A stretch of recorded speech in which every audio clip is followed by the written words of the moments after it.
Welcome to The Explainer. Today, we're digging into a pretty radical idea that the next huge leap in technology won't come from Silicon Valley, but will actually be led by North America's first peoples. And right away, you see this one idea from the source material that just flips the whole script. It reframes the entire conversation about AI. It's not about risk, it's not about trying to catch up, it's about power, it's about opportunity and self-determination. And look, this isn't just talk about some new app or software. What we're seeing is three massive forces all coming together at the exact same time, creating what the source material calls a truly historic, once-in-a-generation shot.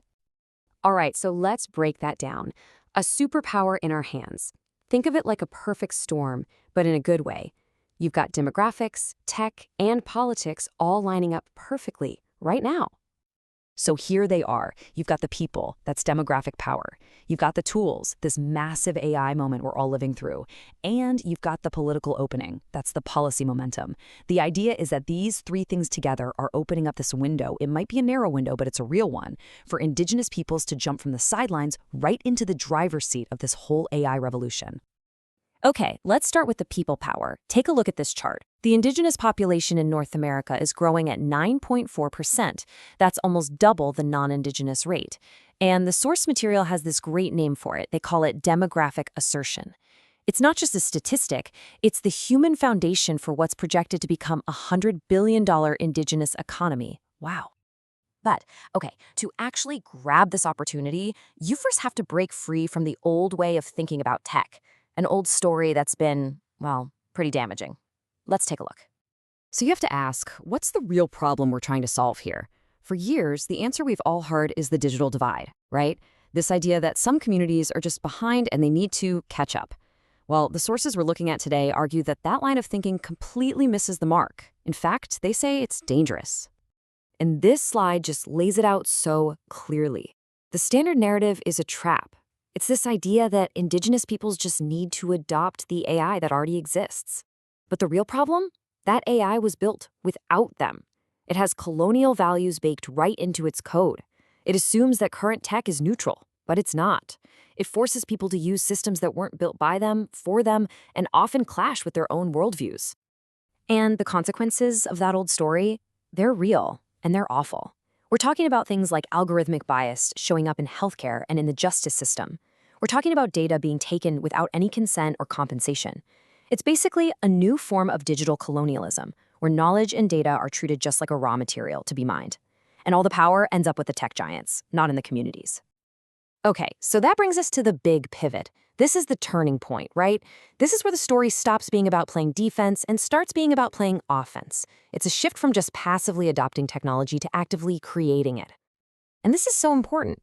The new vision isn't just about using the existing tools in a slightly better way. No, it's about fundamentally changing how AI is built, right from the ground up, using Indigenous values as the actual blueprint for a more ethical, more sustainable kind of technology.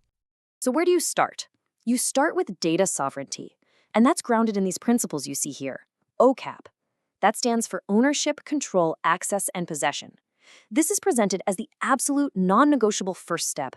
It means communities own their own data, they control how it's used, they decide who gets to see it, and they physically possess it in their own systems. I mean, think about that. In a world where our data is bought and sold constantly, this is absolutely revolutionary. And you pair that with powerful ideas like seven-generation thinking. Now, this is not just some poetic concept.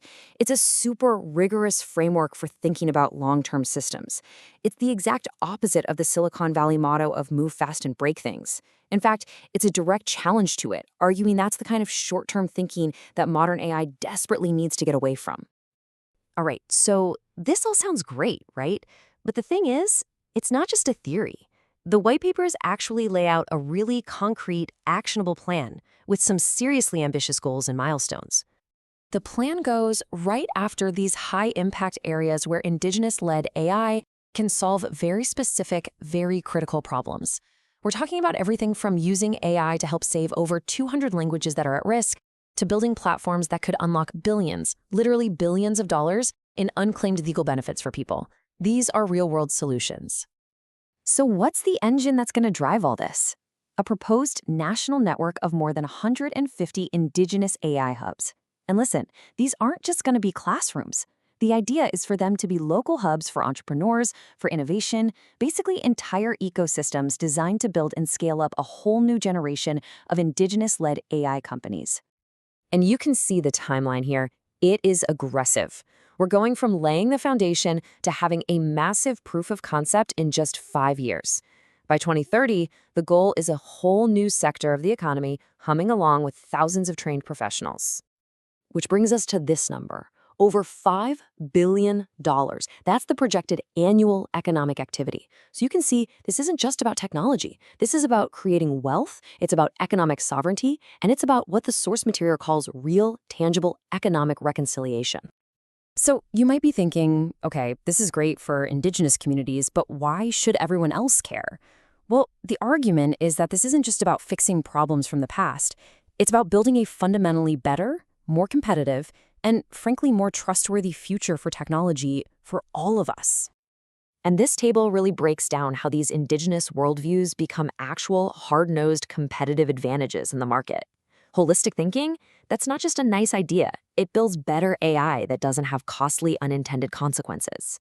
That authentic community trust, that gets you faster product adoption than any outside company could dream of.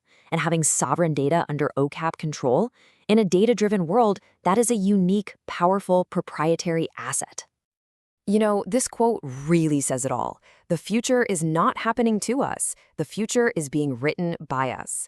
It's not a request to be included. It's a powerful declaration of agency, of sovereignty, of taking control in this new digital age.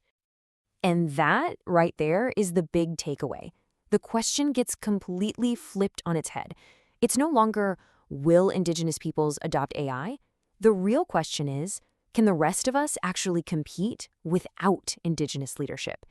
And that's a question that challenges all of us to really think about where the future of tech is going and who's really best equipped to lead us there.